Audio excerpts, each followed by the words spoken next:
Hola, ¿cómo les va? Muy buenas tardes. El gusto de reencontrarnos como cada tarde aquí en la Argentina hoy. Bahía Blanca generó un impacto nacional que se mantiene. La preocupación sobre si la Argentina, a propósito de lo que se conoce como el cambio climático, tendrá otras Bahía Blanca. Ya existió una inundación muy grave en la ciudad de La Plata.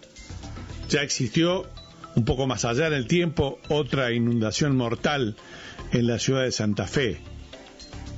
Los hechos se van repitiendo, tienen distinta gravedad.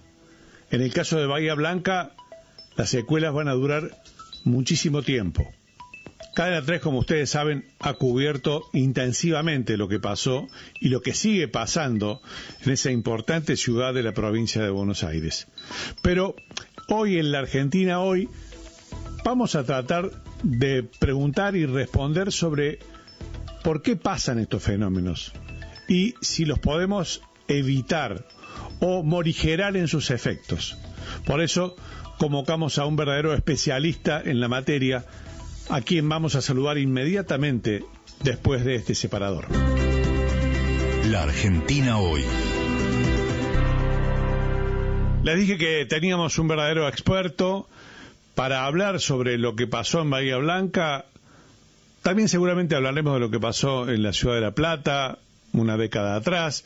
En fin, sobre episodios que los conmueven, que nos impactan, para tratar de buscarle explicaciones y sobre todo para ver si tenemos en la Argentina capacidad de prevenir este tipo de fenómenos como los que hemos estado atravesando y los que estamos sufriendo todavía en la ciudad de Bahía Blanca. Estamos en contacto con Iñaki Isla, es doctor en geología, licenciado en geología y por lo tanto un verdadero especialista en la materia. Vive en la provincia de Buenos Aires, en la costa de la provincia de Buenos Aires, con lo cual sobre el propio terreno tiene todavía un mayor conocimiento de este tipo de situaciones. Iñaki, el gusto de saludarte aquí en la Argentina hoy. ¿Cómo estás? Buenas tardes. Un gusto, Sergio. ¿Qué tal? Me pregunto para empezar, ¿qué similitud encontrás entre lo que pasó hace 3 semanas en Bahía Blanca y lo que pasó hace más de 10 años en la ciudad de La Plata? Y fue una tormenta de más de 200 milímetros, que es muy raro que ocurra, es decir, no había registros, tanto en La Plata como en Bahía Blanca, pero también están pasando tormentas sin precedentes, como en el 2016, que hubo muchos destrozos en la ciudad de Puerto Madryn, y en el 2017 en Comodoro Rivadavia. Son tormentas que nunca se habían registrado y que las ciudades no estaban preparadas. Hace poco tuvimos también una lluvia que no era muy importante, pero que cayó en las grutas. Y la bajada 3 hubo destrozos bastante significativos. Lo raro es que en las grutas, en Bahía, en Puerto Madryn, en Comodoro, son áreas desérticas donde no es común que haya lluvias. Y por lo tanto eso nos hace acordar a lo que ya conocían en España, la gota fría que ocurría todos los años, pero en el año 2024, la Dana, ahora lo llaman la Dana, una depresión aislada, destrozó Valencia, porque Valencia es una ciudad que está en una zona también semidesértica, pero donde se habían acostumbrado a no tener grandes crecidas, y directamente Valencia no estaba preparada para la crecida que tuvieron en el 2024. Estamos entonces en condiciones de decir o de advertir que no solo ocurren hechos que no solo para los que no estamos preparados, sino que no son frecuentes, sino que ahora empezaron a ser más frecuentes también. Sí, es decir, esto es cambio climático. Nosotros normalmente cuando trabajamos nos basamos en estadísticas meteorológicas, es decir, buscar en el registro meteorológico cada cuánto puede ocurrir una tormenta importante. Pero las tormentas que ocurrieron en La Plata y en Bahía Blanca eran tormentas con una intensidad que no habían ocurrido con anterioridad. Tal es así que ahora en las evaluaciones de impacto ya no podemos confiarnos en las estadísticas meteorológicas. Claro. Lo que ocurrió en Bahía Blanca ¿Era una ciudad preparada para cuántos milímetros en poco tiempo? No sé, es una ciudad, un área desértica. Lo que pasa es que, claro, Bahía Blanca está al pie de es decir, la cuenca del arroyo en la Posta Grande baja desde la Sierra de la Ventana y es una cuenca que nunca ha tenido lluvias como la que tuvo. Lo que pasa es que creyeron que con el arroyo, canal Maldonado se solucionaba, pero no fue así. La Bahía Blanca es una ciudad tapón, que uno mira la cuenca y tapona toda la cuenca. Es más, la cuenca del arroyo en la Posta Chico, que en algún momento inundó la localidad de Cabildo, está desviada hacia la Posta Grande. Así que hay una cuenca que la han hecho aumentar en su superficie a través de confiar que el canal Maldonado iba a poder drenar las crecidas que podían haber habido, pero esta tormenta fue fuera de escala, lo mismo que en La Plata. En La Plata la ciudad fue urbanizada hace como 100 años, pero no habían previsto que había un arroyo, el arroyo Regimiento, que va al Canal del Gato. Y justamente en la zona del distribuidor Benoit, que es donde nacen las cabeceras del Canal del Gato, es donde se juntó todo el agua en el 2013 y empezó a inundar hacia arriba en la cuenca, y fue inundando lo que eran las zonas del viejo Canal Regimiento, que se ve que cuando urbanizaron todo ese sector no lo tuvieron en cuenta. Cuando te escucho hablar de lo que pasó en La Plata y lo que pasó en Bahía, recuerdo, por ejemplo, aquí en Córdoba, en lo que se conoce como las Sierras Chicas, en febrero del 2015, se cumplieron hace relativamente poco, 10 años, hubo también una enorme inundación con motivo de una gran lluvia que arrasó con barrios enteros, por ejemplo, de Mendiolaza, una parte de Unquillo, una parte de Villa Allende, porque en zonas que eran originalmente cuenca de un arroyo serrano, se había urbanizado, había viviendas, había calles. Esas son cuencas en zonas serranas, donde sabíamos que al alterar las cuencas con los embalses puede pasar que haya crecidas que no llegan a ser drenadas. Piense que ahí ha habido varios embalses que el hombre ha alterado las cuencas, pero en zonas de llanura es mucho más difícil canalizar estos excesos hídricos porque no está previsto. Siempre se dice que uno de los riesgos más importantes que hay en el mundo no son los erupciones volcánicas o los terremotos o los tsunamis, sino que son las inundaciones.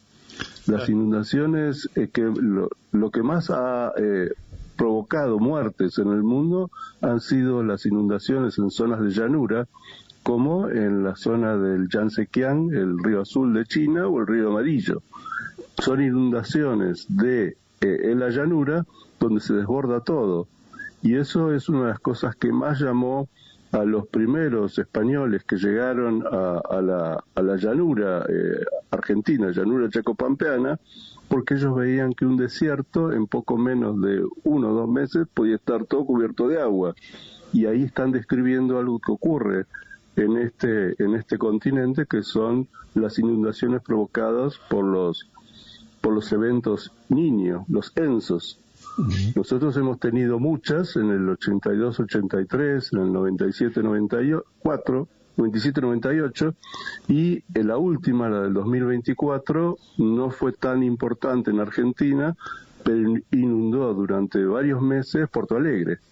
Claro. Porto Alegre ya había sido inundado en el año 41, hicieron obras para tratar de evitarlo, y en el 2024 fue totalmente inundado durante meses. Sí, un drama el de Porto Alegre, que tuvo una cuantiosa pérdida de vidas y tuvieron que reformular prácticamente gran parte de la ciudad porque se les volvió completamente inviable. Algo de eso pasó en varios pueblos de Valencia. Me pregunto ahora si no hay que reformular también la ciudad de Bahía Blanca en gran medida. Bueno, hay que ver que indudablemente el arroyo Maldonado no da para una lluvia como la que se produjo. Lo ideal sería tratar de desviar en las cabeceras. Eso ya se hizo, por ejemplo, en el arroyo Los Gauchos, en Tres Arroyos. Tratar de desviar parte de la cuenca más alta, la que está al pie de la Sierra de la Ventana, hacia el río Sauce Chico o hacia el Napostá Chico. Tratar de evitar que esa cuenca sea tan grande y que vaya a una ciudad tapón, porque Bahía Blanca es un tapón perfecto. La ciudad está en un lugar donde es un tapón perfecto al desagüe del arroyo Napostá, grande. Me pregunto entonces si las obras que hizo el hombre a lo largo del tiempo no solo son insuficientes, sino en algún caso también irresponsables, Iñaki. No, porque en realidad, es decir, no había registro del cambio climático. Es decir, sabemos que para el sudeste de Sudamérica, lo dice el IPCC, va a llover más, las lluvias van a ser más frecuentes y más grandes. Pero cuando se construyeron las ciudades hace 100 años, no eran tan importantes. Se hicieron canales que pensaron que eran suficientes. Pero hoy día tenemos lluvias de verano, no son crecidas como la de Bahía Blanca o la de La Plata, en ciudades como Villa Gesell o San Clemente del Tuyú, muy bajas, con poco drenaje, en zonas medanosas, y es muy común ver que la ciudad se inunda completamente durante 2-3 días. Y eso es algo que puede preverse, porque hay que empezar a pensar que van a ser en verano, por lo menos, más frecuentes las lluvias de verano que inundan estas ciudades costeras. Estamos hablando aquí en la Argentina hoy con Iñaki Isla, geólogo, licenciado en Ciencias Naturales, investigador del CONICET, un hombre que sobre el terreno puede visualizar y aplicar sus conocimientos sobre temas tan significativos como los que estamos atravesando en estos tiempos, entre otros el cambio climático y el impacto directo que tiene sobre las poblaciones. Cuando hablaba recién de zonas de llanura y su impacto, recordé hace 3-4 semanas que teníamos una conversación a propósito también de lo que había pasado en Bahía Blanca, con un meteorólogo que tiene registros y lleva un archivo de las principales precipitaciones en lo que nosotros llamamos la Pampa Gringa, que es Santa Fe y la provincia de Córdoba, en gran medida, norte de la provincia de Buenos Aires. Y por ejemplo, él se detenía en una población pequeña de el sudoeste de la ciudad de la provincia de Córdoba, que se llama Elena, donde tenía un régimen de lluvias de 150 milímetros o más cada 25 años, pero en los últimos 5 años en Elena, más de 3 veces cayeron más de 160 milímetros. O sea, el acortamiento de los fenómenos meteorológicos hace también que se modifiquen por completo los niveles de previsión que tenemos que tomar, ¿no? Sí, se están siendo más frecuentes estas lluvias torrenciales. Bueno, conocemos la inundación de San Carlos Minas, en Córdoba. Exacto. Que fue aquel camping donde se inundó y provocó muertes. También conocemos varios arroyos en serranías cordobesas, donde cuando crece, arrasa con todo. Y justamente la idea de los embalses en Córdoba es justamente evitar estas crecidas, y así es como todavía tenemos la historia de Viale Macé, cuando hizo el primer dique sobre el lago San Roque, que pensaron que se iba a romper y que se iba a inundar Córdoba. Y hoy día el viejo dique todavía se puede ver en los momentos que baja el lago. Uh-huh. Sí, está en Córdoba, por citar ejemplos, tenemos la cuenca del río Tercero, en la que se le han ido agregando embalses, no solo el embalse del río Tercero, sino varios diques debajo del embalse del río Tercero, que en situaciones de mucha lluvia están ahora incluso resultando insuficientes para contener el agua. Antes con un embalse alcanzaba, ahora con varios diques todavía no alcanza. Sí, y eso es lo previsto. El IPCC hizo un informe para toda Sudamérica, donde para el sudeste de Sudamérica, que es la zona de Córdoba, Santa Fe, Buenos Aires, prevé más lluvias. Pero para el oeste de Argentina pasa lo mismo que en Chile. Ahí va a haber menos lluvias. Por lo tanto, San Juan, Mendoza, La Rioja, Catamarca van a tener el problema que tiene Chile, que hace como 10 años tiene una sequía impresionante. Y hay poco dato sobre lo que pasa en el sur, en la Patagonia. Si bien los registros meteorológicos no son muy prolongados, tenemos los registros de los ríos, y justamente los ríos cada vez llevan menos agua, pero tenemos crecidas como la que le conté del 2016 en Puerto Madryn, es decir, una lluvia torrencial que nunca había pasado, y otra que ocurrió en el 2017, en marzo, en Comodoro Rivadavia. De manera que no sabemos muy bien cómo son las predicciones del IPCC, no está establecido para Patagonia y Tierra del Fuego. Esto que acabas de describir me invita no solo a pensar, sino a preguntarte si vamos a convivir durante mucho tiempo con estos fenómenos extremos. Sequías prolongadísimas y situaciones de mucha agua en forma permanente en zonas que antes eran semidesérticas o desérticas. Sí, eso está pasando, y eso es algo muy significativo. Tal es así que le llamó la atención a Julio Verne cuando le contaron que el desierto de la Argentina, La Pampa, se podía inundar, y en cuestión de semanas. Él pensó que era un flash flood, como es esto que ocurrió en Bahía Blanca o en La Plata, y lo metió en su libro Los náufragos, los hijos del Capitán Grant, un libro que después lo llevó Disney al cine. Pero el libro justamente trataba de unos chicos que atravesaban la Pampa y que se inundó totalmente en cuestión de horas, y los chicos terminan arriba de un ombú que tenía un yaguareté. Eso yo lo vi en el año 63 en la película justamente de Disney, que es la historia contada por Verne. Verne siempre está bien informado, pero exagera un poco, y sobre un desierto que puede llegar a inundarse en cuestión de horas. No ocurre en cuestión de horas, pero sí de semanas. Sí, recuerdo contemporáneo o casi contemporáneo con Verne, recuerdo haber leído alguna célebre frase, creo que de Florentino Ameghino, diciendo que la Pampa era una gran palangana. Bueno, esa fue la gran discusión entre Ameghino y los ingenieros.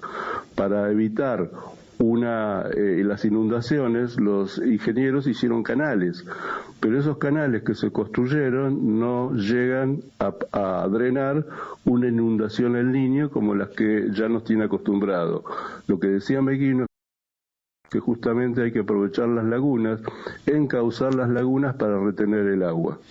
Y esa fue la discusión a fines del siglo XIX entre Ameghino y los ingenieros, que hicieron muchos canales que hoy día, cuando se inunda la provincia de Buenos Aires, es un plano perfecto. Yo me acuerdo haber recorrido y me mostraron las Great Plains en Dakota del Sur, Dakota del Norte, y los yanquis estaban muy orgullosos de mostrarme el lugar, uno de los lugares más planos del mundo. Y cuando vi ese paisaje le dije, sí, pero la provincia de Buenos Aires es mucho más plana. Claro, dijeron, es un argentino, el de ellos tiene que ser la más llana del mundo, claro, pero es mucho más llana que los Great Plains de Dakota del Sur. Y a tenor de lo que ha pasado en estos últimos 140 años, ¿quién tenía razón, Ameghino o los ingenieros de la generación del 80 que hicieron los canales en la provincia de Buenos Aires? Yo creo que Ameghino, porque gran parte de las inundaciones no es drenar agua, sino el tema es que aflora la freática. Entonces, cuando la freática está por encima de la superficie, no hay modo de drenarlo. Y es más, lo que pasó en Bahía coincidió con una marea alta. Entonces, cuando sube la marea, por más que uno haga canales, si la marea está alta, hay que esperar que baje la marea para poder drenar la planicie donde está General Serri, que fue el gran dolor de cabeza.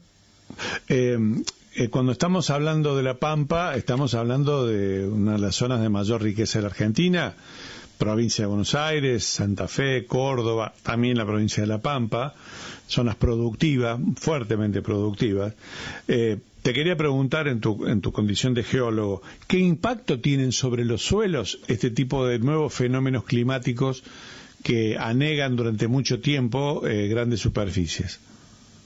Bueno, provocan la compactación de los suelos, en donde persiste por más de un mes el agua, y esto es válido para los partidos del oeste de la provincia de Buenos Aires. Pero así y todo, las inundaciones Niño favorecen a Argentina, mientras los niños causan inundaciones y grandes gastos en Perú, Bolivia, Chile, Brasil. En Argentina hace que la cosecha sea mejor que nunca, porque las cosechas dan mucho efecto en la pampa arenosa. La pampa arenosa normalmente no tiene mucha agua, entonces en años comunes es poca la producción, pero en años Niño, si bien vamos a tener inundados algunos sectores de Santa Fe o de la Bahía San Borombón, gran parte del oeste, es decir, la Pampa o todo lo que es las planicies arenosas de San Luis o de Córdoba, es cuando mejor dan los rindes, porque ha habido mucha agua y por lo tanto los niños favorecen la economía de Argentina. Esto dicho por la gente de INTA, Sí. ¿Cuál crees que deben ser las medidas que deben tomar los gobiernos? Esto es imposible que lo tome una municipalidad, incluso hasta las provincias se les puede complicar, es una medida creo que en la que tienen que intervenir los estados provincial y nacional. ¿Cuál crees que tienen que ser las medidas de prevención que deben empezarse a tomar en ciudades del tamaño de Bahía Blanca o ciudades todavía más grandes, como podrían ser, no sé, Rosario, Córdoba? Santa Fe ya pasó por esta experiencia tan traumática. ¿Cuál crees que deberían ser las medidas que se toman o se tomen para evitar o adaptar la circunstancia de estas ciudades a el nuevo fenómeno climático? Y lo que está haciendo, una de las medidas que ha tomado el Ministerio de Ambiente de Buenos Aires es alertar a los municipios costeros acerca de las inundaciones y la recurrencia de sudestadas, el aumento del nivel del mar, que va a hacer que esas urbanización de zonas costeras, donde piensan que en los 2 meses de la temporada va a ser muy productiva, pero claro, van a ser más frecuentes las sudestadas, va a aumentar el nivel del mar y no hay que desarrollar las ciudades costeras pensando que puede haber inundaciones. Principalmente es alertarlos para que no propongan obras que después cuesta drenarlas. O reformular o estructuras o infraestructuras que están planteadas sobre para todo otra el época. Drenaje. Claro, el drenaje, los pluviales están pensados para un nivel del mar que para fines de este ciclo, el año 2100, va a ser por lo menos 40 centímetros.